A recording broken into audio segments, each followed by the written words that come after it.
Hey guys, this is Earnest James, host of the Deal to Heal with E. James podcast, and I got a question to ask you.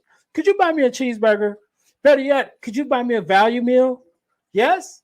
Well, guess what? I don't need a value meal. However, for the cost of a value meal, you can support this podcast to keep us on the air. Just go to Patreon/Deal to Heal podcast and choose any one of the three tiers that's available. And if you just want to make a one-time donation, go to Cash App and make a donation to $E James, the number 418. Make a one-time donation to the Cash App, or again, go to Patreon to support this podcast and keep us on the air. Thanks in advance. Be blessed.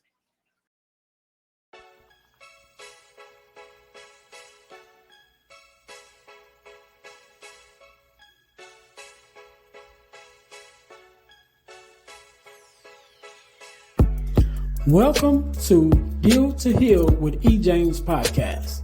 On this podcast, my guest and I will discuss topics and ways to help us to heal in every area of our lives. I believe that everyone can live a life that is happy, healthy, and whole. So I'm on a mission to help people to deal, heal, and fulfill. Deal with your problem, heal from the pain, and fulfill your purpose. Thanks for tuning in. Let's get to it.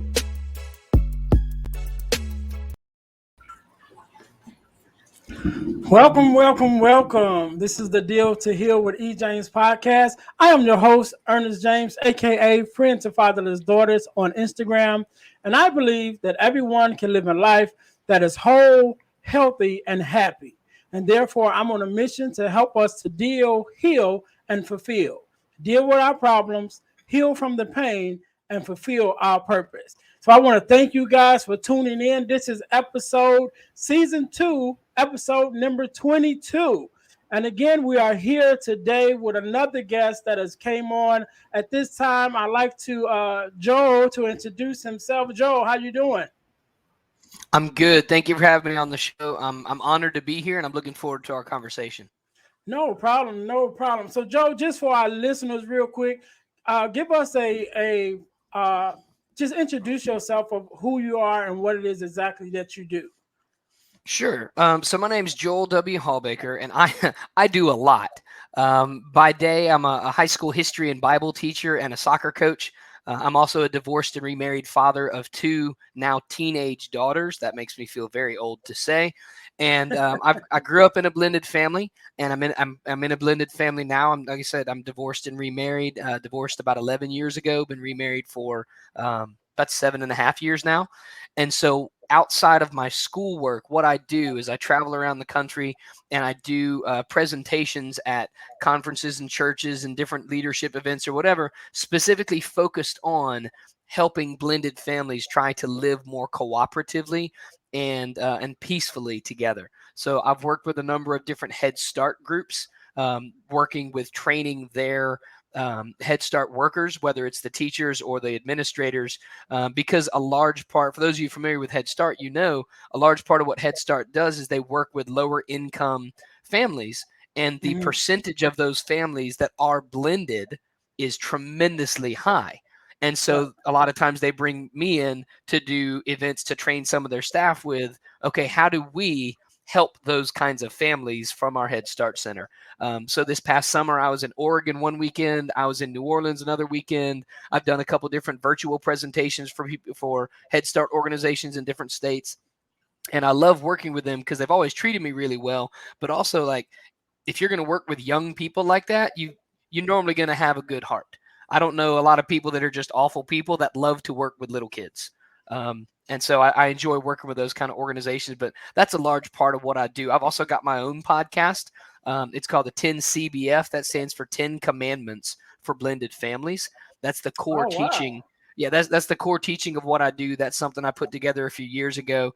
And so that's where I do a lot of my help as well, is just interviewing people kind of like what we're doing here, and encouraging blended families on, okay, wherever you are, how can we get you to a little bit better place, and how can we keep that momentum moving forward to try to help your family? So, that's what I do, is I try to bring my lifetime of experience and years of research in order to try to help other people avoid the mistakes that I've made and therefore be able to help their family without having to. I've got a good buddy named John Finch. He's the creator of something called the Encouraging Dads Project, or the Father Effect. He always says, what we want to do is we want to learn from other people who have already paid the dumb tax, right? They've already screwed up. So how can we learn from them instead of us having to pay the same dumb tax, right? That's what I want to do with blended families.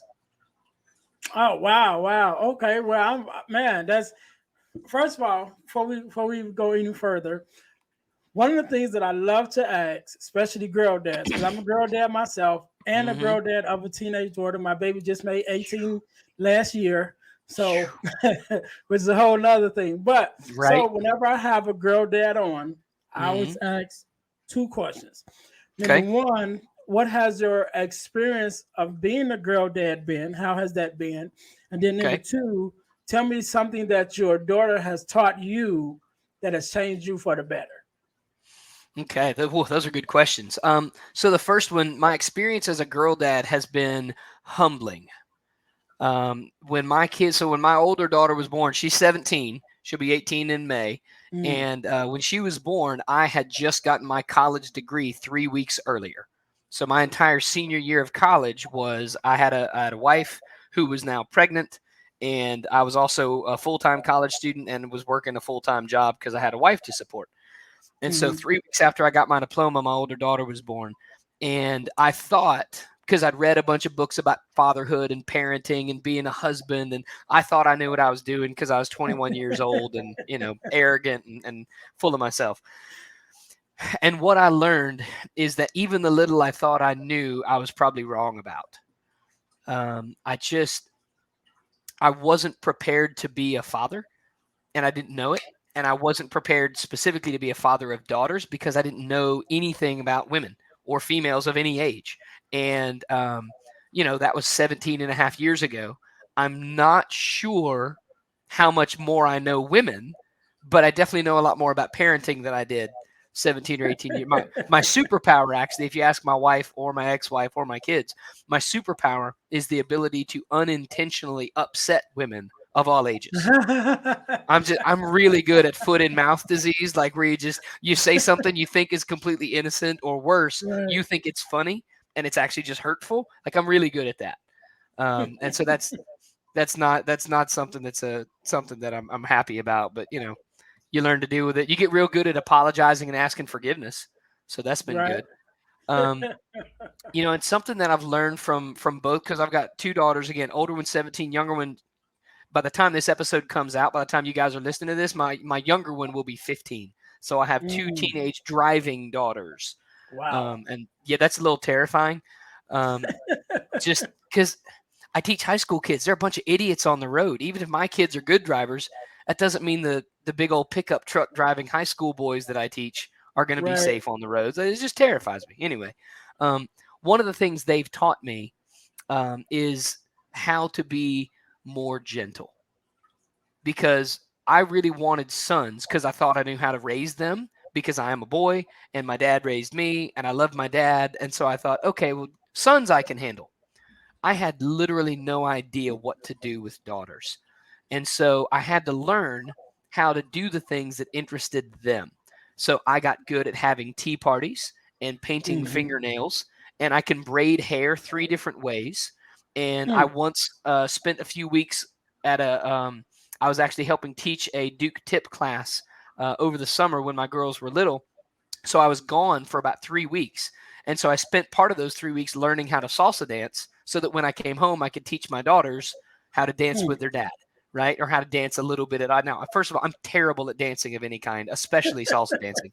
But when your kids are like 5 and 7, they don't know that. They just want to dance with daddy when the music's on. Right. So they didn't know that I was terrible at it, or that what we were doing was nowhere near actual salsa dancing. They just, we get to dance with dad, right? And so what they taught me is how to be gentle, and that being gentle is okay. Being gentle doesn't mean weak, right? And so that's something that they taught me that was very much a lesson that I needed to learn. And so I'm very, very thankful for that. All right, man. That's great stuff right there, man. And that's why I always like to ask the girl dads, about their experience, because it's not something that we often hear about, especially in my line of work, dealing with fatherless daughters.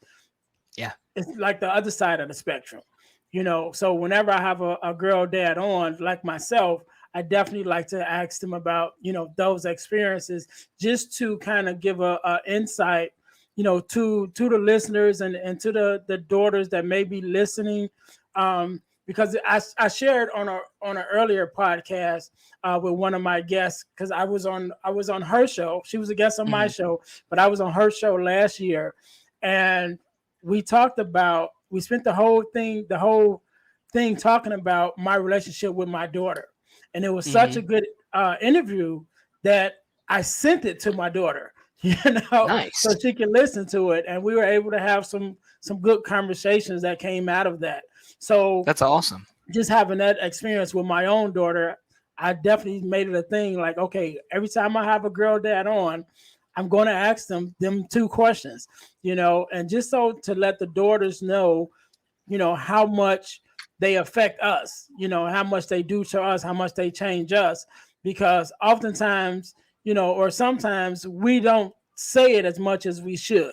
Like you Absolutely. said earlier, we think we know everything, but we don't know everything when it comes to women. So we had that same thing with our wives, or even our daughters. Mhm. Sometimes we don't say I love you enough, or we don't Right. say I appreciate you enough. And especially getting into love languages and all of that. When you learn Yeah. that, learn your daughter's love language, and those words of affirmation may be what she needs to hear. So we have to be Right. more intentional about speaking them into our life. So I always love to have for the dads to give their experiences with their daughters. So that being said, we're gonna jump right into this. But before I ask about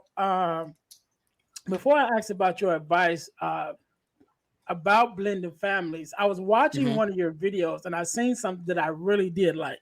So I Okay. shared with you that I've been married twice, and my Mhm. second marriage was a blended family. So Okay. my daughter is my only biological child from my Mhm. first marriage.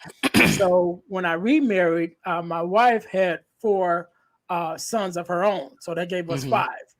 And so one of the things, I was watching one of your videos, and you mentioned about someone called you and asked you about just the fact that they were thinking about going into a blended family, and they Mhm. called you and asked you for some advice. And I thought that was so dynamic, Mhm. because it's one thing to say, okay, this is how you do it when you get into it, but it's another thing to say, hey, before you get into it, I think you Yeah. need to think about this or whatever. So I thought that was so cool. I probably could have used that phone call myself. Well, we all could have. We all could have. Yeah. Yeah. So this I don't know what that conversation was like, but just Mhm. for anyone else that is listening, that is thinking about, maybe they're in a relationship, with Mhm. someone who has a child already, and they're thinking about going into it. What advice would you give them before even getting into it? Yeah, so I would actually mention a couple of things. And the first one, it may step on a couple people's toes, but you know as well as I do, if we're not able to be fully honest with each other, Hmm. then it's not worth having the conversation. So the first thing that I tell people is this: if you are dating someone who has kids, if you're not committed to wanting to marry that person, if you don't see it going anywhere long term, you need to end it now. Because if you let that kid get attached to you and it doesn't work out, it's not just you and the other adult that's going to be hurting, it's going to be Right. this kid, right? So the first thing I tell people is if you're not dating with the goal of marriage, you do not need to be dating either as a single parent, or you don't need to be dating a single parent. And I know Mm. there's probably a lot of people who are going to listen to this and go, he doesn't know me. He doesn't know. You're right. I don't know you. I don't know your situation. I am telling you that if you do that, it's risking a lot of hurt to your child. And that's just something you need to be aware of. So if you are dating with a view to marriage, say that you're dating a single parent, or you are a single parent and you're dating someone, maybe like you have a kid or kids, and the person you're dating has a kid or kids, right? Before you get married, there are a few different things you need to talk about. Now, I call these the 5 different kind of conversations that blended families need to have, right? And there's lots of different ways to have these conversations, but ultimately they're conversations you need to have early, and they're conversations you need to have often. That is, you need to have them Mhm. more than once because the situation is going to change. So the first thing that I tell people is you need to talk about blended family dynamics. That is, what are you expecting it to be like? What do are the kids going to live with you? What is the schedule? How are you going to handle those things? What are you going to do about switch over, or whatever it may be? Um, that's a big one. Another one is just parenting. Are you going to parent your kid and they're going to parent their kids? Are you each going to be responsible? Who's going to be in charge of discipline, right? You may want to have a conversation about switchover items. What do you keep at your house? What goes back and forth? It's all the very practical stuff, because those are things that should be able to be discussed. But if you Mhm. don't discuss them, they can become a big deal, much bigger than they could have been, or much bigger than they should have been. Because the reality is, in a blended family, everything is more complicated. Schedules are more complicated. That's a conversation you need to have. Holidays are more complicated. That's a conversation you need to have, right? Parenting choices. So, like, we've got teenage daughters. So Mhm. I tell audience, I'm like, okay, so who decides what your child is allowed to wear, what she's allowed to listen to, what she's allowed to watch, where she's allowed to go, who she's allowed to hang out with, who she's allowed to date, what kind of device is she allowed to have, what social media is she allowed to have, at what age is she allowed to have these things? These are conversations that if you don't have them early, they're going to get ugly later on. Better to Yep. have them now, even if you still disagree, at least you know where everybody stands and you have a starting place. Because the problem is, if you wait to have these conversations, the issues are just going to get bigger and the habits are already going to be formed. And so they're going to be harder to change if they need to be changed. Um, so again, those are the biggest things that I would say is, if you are thinking about doing this, one, if you're not sure you're going to do it, like, you need to go, because that's you're not helping anybody. Two, if you're planning on getting married, then you need to have these conversations early. And here's why I say you need to repeat them, because you mentioned that your older daughter is 18, right? Mhm. And then you've got your stepkids and stuff, right? Here's the thing: the conversations you had with your daughter at 15 are not the same ones you're having now that she's 18, right? Who Definitely she is, not. who she is at 18 is not who she was at 15. She's older. She's a legal adult now. She's probably getting ready to go to college or into the workforce or into the Mhm. military or whatever she's going to do, right? All of those are great options, by the way. I'm a high school teacher. If you think that everybody has to get a 4-year degree, I would argue that you're probably mistaken. Okay. Yep. College degrees are great, but they're not the end all be all. I just feel the need to mention that. Um, but the thing is, when my kids were 7 and 10, those are different conversations than when my kids are 17 and about to be 15. Like, that's not the same. They're not the same kids. We're not talking about princess dresses and tea parties. We're not Right. talking about cartoons on television. We're not talking about bedtimes. We're talking about college and cars and jobs. And so you need to have these conversations every 6 months or a year, because just when you think you've got it figured out, the kid is now older and the Right. equation Right. has changed. And so the Right. conversation's got to be different. And And that's hard. yeah, and I like what you said, because two things that I definitely can touch on myself, Mhm. with even having those conversations, especially when they're younger, because your idea of parenting, first talking about parenting, your idea of parenting may not match their idea of parenting, Correct. In fact, right? it So and probably won't. It right, probably so won't.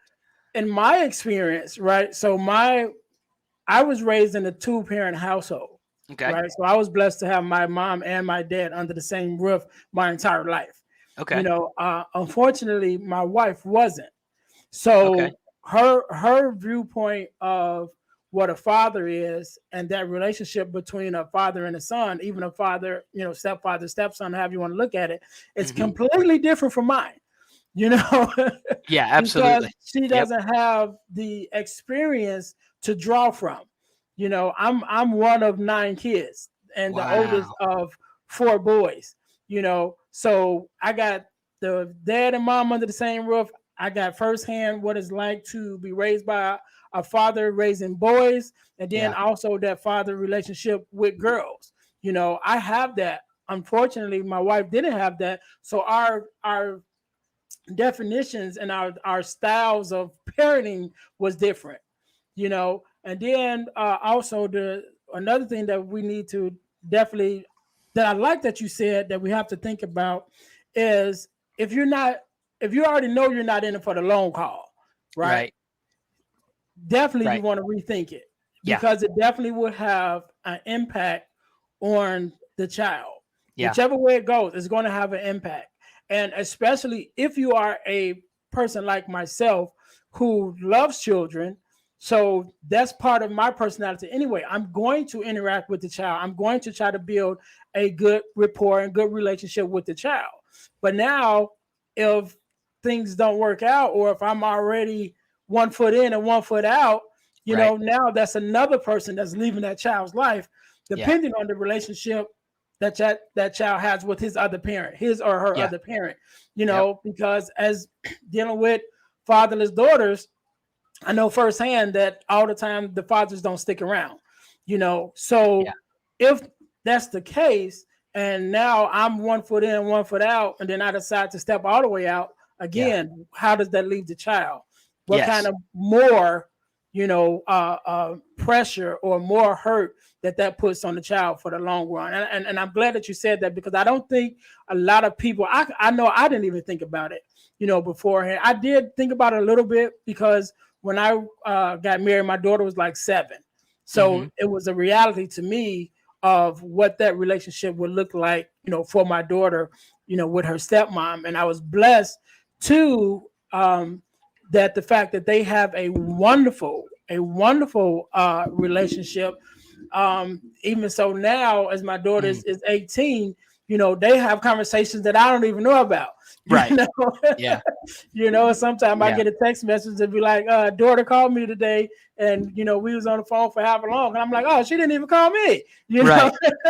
Yeah, but that's So wonderful that you're able to have that. Like, I applaud you, and I'm impressed that you're able to have that kind of relationship, not just you, but your daughter and your ex, because that's huge. Because just like daughters need dads, daughters need moms, and they need that mother figure. And that's not to bash biological moms by any stretch, but if your daughter can have a relationship with another adult woman who is good for her, who's a good example, like, that's a good thing. So I'm really glad that you're able to have that kind of relationship, and that your daughter is able to have that kind of relationship. That's wonderful. yeah, and I know how blessed I am and how blessed my daughter is for that relationship. So I always make Hmm. sure, I tell her that I'm grateful that they Yeah. have that relationship, and I speak on it as often as I can, because it's Hmm. not as common, as it should be. You know what I'm Right. saying? And just the fact that it exists, Hmm. I like to mention it, because to give somebody hope. That's it. It Yes. doesn't have to be, whether you're together or not. Like we have been talking about, that relationship with that child is still going to be affected. And so, Hmm. even like you said, even with your mom and your stepdad not being together, but you Hmm. guys still having that relationship, Yeah. it's like, man, that's so important. So I definitely always praise her, Yep. her stepmom for that, for them keeping that relationship, and her even having that kind of effect in her life, that she even Hmm. feel comfortable enough to keep Right. that relationship alive, especially as a young adult. Yeah. So I'm definitely grateful about that. So one of the things I wanted to ask you about is, when we think about uh, the blended family, and I know that there's several hurdles, Hmm. that they face. What do you Right. think would be, or just what are some of the hurdles that a person or persons, now they're in? Because we talked about before you get in it, but I say, Hmm. okay, now you're in it. You know Yeah. what I mean? So what is something that they need to look out for once they get in it? Once they already in, whether married or not, but they're in this Right. relationship. These families have been introduced to each other. The kids have been introduced. You've been introduced to her child. She's been introduced to you. Hmm. So now we're here. What is Right. something or some things that someone in that position may want to pay attention to? So unfortunately, with blended families, Murphy's law often takes effect, right? Murphy's law, Mm. anything that can go wrong will go wrong. Right, right. Um, in blended families, there are a lot of things that can trip people up. And it starts with your relationship with the person that you're in, right? Mm-hmm. Because both of you bring baggage to the relationship. If you've been married before, you bring married baggage. If you haven't been married before, you bring single baggage. But everybody brings baggage. They bring hurt from the past. They bring their own viewpoint of what they think the relationship would look like and whatever it may be. The problem is in a blended family, all of that is multiplied by however many relationships you've got in the past, plus whatever kids you may be bringing into it. So that's difficult. Another one is the kids themselves, however many kids you're bringing into it, whether it's yours or theirs or y'all's or whatever it may be. Um, Even in first marriages, children are one of the leading causes of divorce. That is disagreements about children, I should say, Mm-hmm. right? A lot of the same kind of thing can happen in blended families. I've got a couple good friends, David and Lori Sims. They run an organization called Nacho Parenting, right? And it's a way to help blended families that are really struggling take a step back and disengage from some of the conflict so that they can then be better spouses, because better spouses then help them become better parents, especially Right. to their stepchildren. Because that's one of the hard parts too, is depending on the age of your kids, they may more easily blend or they may not want to blend at all, right? And you may have seen it with your daughter. Depending on how old they are or the relationship you have with them, they may really like their new step parent. They may really not. And there may not be anything you can do about it. And that's really hard, right? It's hurtful for the step parent because they're thinking, here I am trying to love a child that Right. I'm choosing to love, and they're not reciprocating, and that's really hurtful. Yes, it is. You're exactly right. I'm sure that's very hurtful. And as a biological parent, you're thinking, why is my daughter or my son treating this adult that I love not well, right? And they may be doing that for a whole host of reasons. Mm-hmm. And so those are difficulty, and that's not even to mention issues with an ex, right? Because if you're trying to parent with someone that you are no longer in a close relationship with, it's very easy for one of the phrases I use all the time is hurting people hurt people. Right. So if you are hurting from your relationship that is now ended, it's very tempting to want to try to get back at the other adult by parenting your kid in a certain way. And Right. it's very easy to delude ourselves and go, well, I'm not trying to get back at my ex. I just want my daughter or son to be X, Y, and Z. Well, yeah, but if the way that you're trying to make them X, Y, and Z is purposefully done in a way that you know is going to hurt your ex, then you're Right. you're using that kid as a pawn on a chessboard. And that's not what we're called to be as parents. As parents, we're not called to win. We're not called to get our way. We are not called to be the favorite. We are called to raise our children the best that we can. And that means not acting out of our own pain. And so right now, I'm sure some of your listeners are cursing me and they're going, you just don't even know how bad he or she hurt me, right? You're correct. I don't know how badly they hurt you. I'm sorry for how badly they hurt you. I don't know the details. What I do know is your kids need you to be healthy and whole and happy, which is exactly what you said at the beginning, right? Mm-hmm. Your kids need you to be that so you can raise them well. If you are constantly hurting and constantly trying to get back at your ex, you're not raising your kids as well as you should. And if that means you hate me because I said that out loud, that's okay. You can hate me. Right. I mean this nicely, but like you can take a number. There are lots of people that already don't like me. That's okay. Right. I teach Right. high school for a living. Okay, Right. I'm not concerned about if everybody loves me. But it's truth what you're speaking about, and I know um, one of the things is, especially when you're dealing with your children Hmm. and you have a spouse or ex, should I say, that's really, it's not even so much about them trying to get back at you personally sometimes, but it's just that they don't want the new person Yeah, to have, what they wanted or what they yeah. used to have. You There, know what I it's mean? very yeah. And It's so, very easy to get resentful because you think they're either trying to take your place or you're mhm, jealous because it's like, wait a minute, why didn't you treat me that way? right, right. Why didn't we have that? And Yeah, those are valid questions to ask. right, right. But what happens sometimes is because that's how you feel, Hmm. you either knowingly or unknowingly put those same thoughts, Yeah. into your child, depending on how you're raising them, and it Yeah. becomes an issue, Yes. or it could become an issue in the relationship. And I know one of the things that I having some issues early on with my daughter and her stepmom. I had to tell her, you know what, listen, don't even worry about what's being said or who said what, whatever. What you have to focus on is how you treat that kid, Yeah. because that kid is not going to always be the same age. That kid is not going to always be at that same mature level, you know. Yep.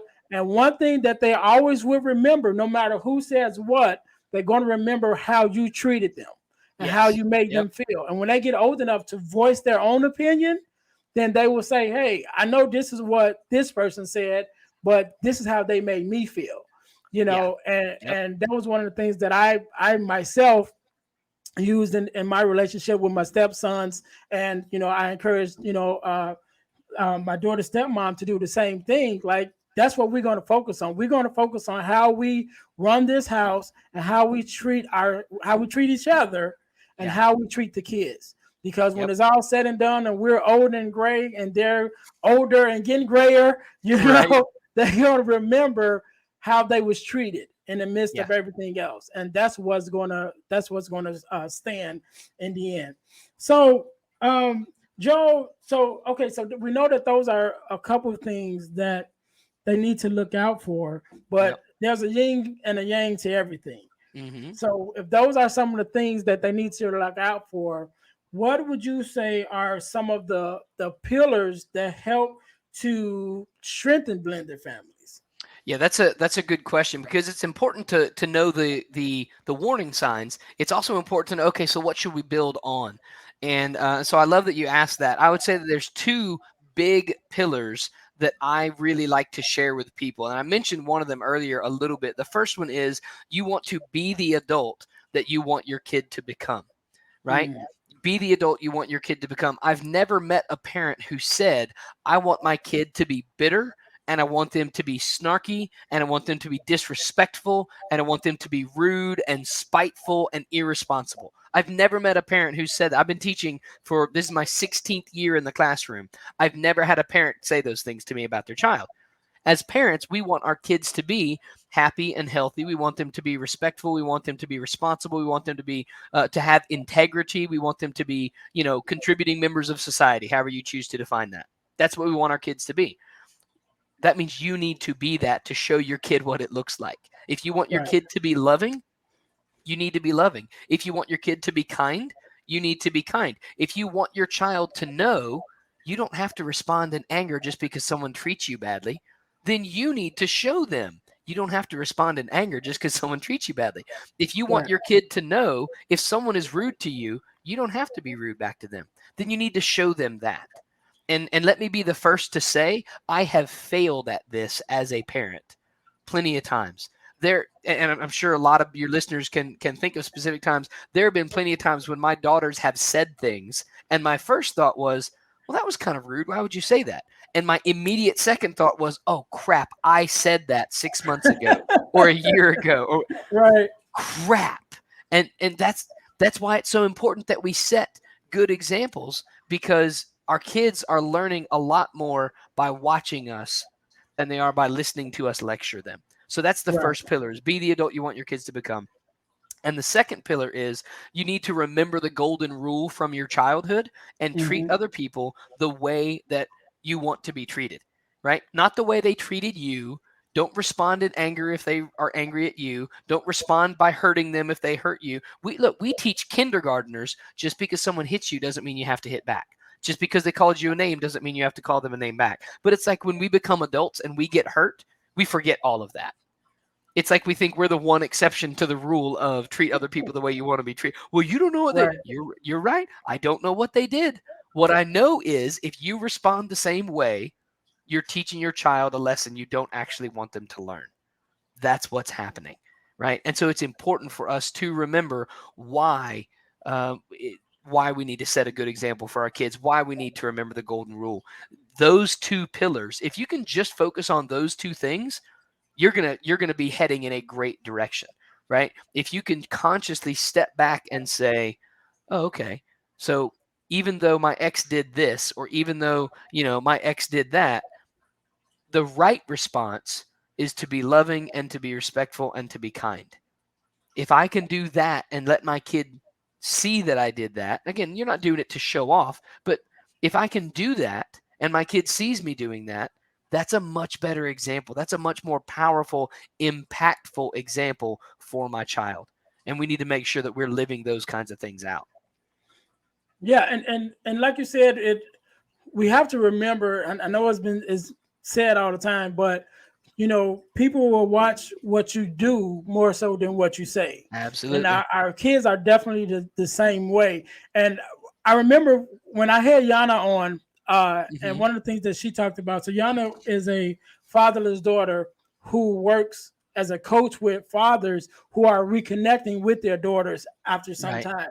And Okay. one of the things she wrote a book, and I'd highly recommend it for anybody who are looking into it. But in this book, one of the questions that she asks the fathers to consider is, who are you going to be in front of your daughter? Mm-hmm. And she emphasizes not just who do you want them to see as far as you, but how do you want them to see it? So Absolutely. not just the relationship between you and them, but also the relationship with you and other people. Like, how do you treat the people around you when you're in your daughter's presence? Not just how you treat her. Yeah. You might treat her right, but then be snobby with the waiter. Like, Yep. no, but Yes. what example are you setting? Yep. So you have, just like you said, you have to be who you want your child to see on all occasions, all the way Mm-hmm. around. Exactly who it is that you want them to be. You have to model that and not just say it, because we speak a lot of things with our mouths, but our actions always give us away. Right. So we may Yep. say one thing and this is how we feel and this is what I believe, but then my actions is doing the contrary. Yeah. So yeah, Yep. we have to make. So I like those two, and so I got one more question, and this one is kind of important to me because it was something that I made sure that I did in the lives of my stepsons, and Mm-hmm. that is making room for the biological parent. Mm-hmm. So one of the things that I was definitely intentional about, especially after I got married, was because we are now under the same roof. So it's now me, my daughter, my wife, and our sons. Right. But I've made it a point to them and to her that I'm here to do my role as a husband and as a father figure. I don't like really saying stepfather, but just as a father figure. Yeah. But I know that my role would not be necessary if their biological father was here. So Right. therefore, I'm always make sure to leave that door open, Mm-hmm. for Yeah. him, as whenever he comes, whenever he shows up. Hey, when you're here now, take your time. This is your time to be with your sons. You know Mm-hmm. what I mean? And I wanted to make sure that my relationship with him was good, my Yeah. relationship with them was good, and that they know as well as I know I'm going to be here for you. I'm going to be a Right. father figure. I'm going to be here every day, but I am not here to take the place of your Yeah. father. I'm Yeah. just here to help until he comes. You know Yeah. what I mean? Yeah. So I think that's wonderful. I think that's awesome. I love your willingness to do that, and I love how conscious you were and purposeful you were about telling them that, because that allows them to feel safe, because they don't have to wonder, where is my loyalty supposed to go, right? They know dad is always going to be dad, but they also know that you are there if they need you. You are there to help. You are there to help raise them. You're there to encourage them. You're there to gently hold them accountable when you need to.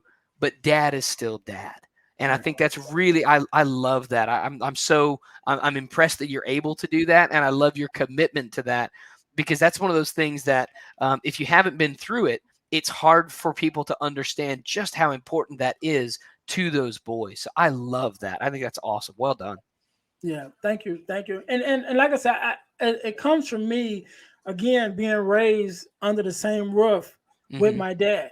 Right. And And knowing how important that relationship is. right, and that's exactly my point, because my dad raised 4 boys, Mm-hmm. right? And so now I have these 4 stepsons. Right. And again, I'm unfortunately a stepdad for a reason, because there was Mm-hmm. some kind of disconnect between their biological father and their mom. So now I have to step in. But me knowing that relationship and how important that relationship is, of a father and a son, or a father figure and a mentor or whatever, but just that male influence on your life and how important that is. I wanted to make sure that I was, number one, filling that gap and being that person, but leaving enough room for the dad to come in when when I was around. And I wanted to Right. make sure that was known, because like you said, you don't want the child to feel like they have to choose sides, because you can be the best, step parent in the world, and that child still feels torn between, I want to love you, I see what you're doing for me, I see how you treat me, I see how you treat my mom, and it's great, but at the Right. same time, my dad is over here, Yeah. Dad is still dad. and I don't Yep. want to have to choose. Yeah. And so I was very intentional about letting them know, no, you don't have to choose. I'm going to do my part, Right. but definitely be loyal Yeah. to your father, be loyal to your Yeah. parents, and Yep. there's no hard feelings because you're Yeah. supposed to. You know what Yeah. I mean? And so I was very intentional about that. And so I Mm-hmm. just like to, speak on that, because I want other people to know it's possible, Yeah. and I believe that's the right way to do it. You Mm-hmm. leave that door open for that biological parent to be able to be a parent. You know, Yes. you're Yeah. you're Because you're not in competition with them. right, Yeah. right, And like you said, it's important for them to know that it's good for you to still be loyal to your biological parents. It's good for you to love them. I want you to love them. You need to love them. And I'm here to help with that, not to get in the way of that. right. Man, that you can't overstate how big a deal that is. I think that's awesome. Yeah. Well, thank you, Joe. I appreciate that. Absolutely. Absolutely. So, Joe, man, I definitely appreciate you being on, man. I definitely appreciate your wisdom and your knowledge. Um, I'm going to give you the last. You can have the last say. So, tell us your social media handles, whatever, where we can find you at, Okay. and if you have a word of encouragement or a last word to leave us with, the floor is yours. I appreciate it. So, yeah, you can find me. I'm on Facebook, Instagram, Twitter, and LinkedIn under my name. It's Joel W. Hawbaker. And you're not going to find a lot of other Hawbakers out there. So if you search for Joel W. Hawbaker, you'll probably find me. You can find my 10 CBF podcast on Anchor, Spotify, iTunes, anywhere you listen to podcasts. You can find my podcast as well. I've got a couple different websites. One of them is called stepdadding.com. Again, I'm not a stepdad. I didn't start the website, but the guy who did was a stepdad, and then he asked me to take it over a couple years ago. There are so many good resources on that website. We have a free online course for blended families. We've got tons of articles. We've got all kinds of stuff there. If you're interested in my speaking presentations, go to my other website. It's joelwhawbaker.com. And there you can see the information about the presentations and that kind of stuff. But I would love to connect with any of your listeners if they got questions or if they just want to find some of the encouraging stuff that I post for step families, blended families. Please come and do that. So I was raised in the church. I'm an outspoken Christian, and so a lot of things that I share come from that standpoint. It doesn't mean you have to be a Christian for these things to work, but I think it's important to share. That's where my heart is. That's where I come from. That's why I call my podcast the 10 Commandments for blended families. That's where everything comes from. One of my favorite quotes that I love to leave people with is this. It's from The Lord of the Rings by J.R.R. Tolkien, which is my favorite book of all time, and he says this. All we have to decide is what to do with the time that is given to us. Right. And I love that quote. We all get 24 hours a day. We get 7 days a week. What you do with it shapes your life. The choices you make, how you spend your time, those things shape your life and they influence the lives of the other people that you're around, specifically your spouse and your kids. So if things aren't where you want them to be, you've got to change how you spend your time. Right? All we have to decide is what to do with the time that is given to us. Listen, it's been an absolute pleasure being on here. Thank you. It's been an honor. I've had a great time, and I would love to have you on my podcast at some point. So we need to make sure we make that happen as well. So thank you very much for having me on your show. Oh, no problem. No problem. I definitely will be reaching out to you because I definitely, like to spread myself around, I guess you could say. Absolutely. So again, I thank you. I thank you, Joe. I definitely appreciate you being on. To all the listeners, I thank you guys for hanging out with us and listening. Again, this is the Deal to Heal with E. James podcast. I'm your host, Earnest James, and I am on a mission to help people to deal, heal, and fulfill. To deal with your problems, to heal from the pain, and to fulfill your purpose. So until next time, I will see you later. Hey guys, I know you're enjoying the podcast. However, don't forget to join our text line at 866-326-0730. That's 866-326-0730 in order to receive text messages with new events and things that is going on and new episodes as they release. All right, see you in a minute. Thanks for listening to the Deal to Heal with E. James podcast. Remember to listen, like, subscribe, and share. This episode has been brought to you by Deal to Heal Teas. Put some inspiration in your situation. Wear an inspirational tea and be inspired all day. Let's go to dealtohealteas.myshopify.com. Remember, our mission is to help you to deal, heal, and fulfill. Deal with your problem, heal from the pain, and fulfill your purpose. Thanks for listening.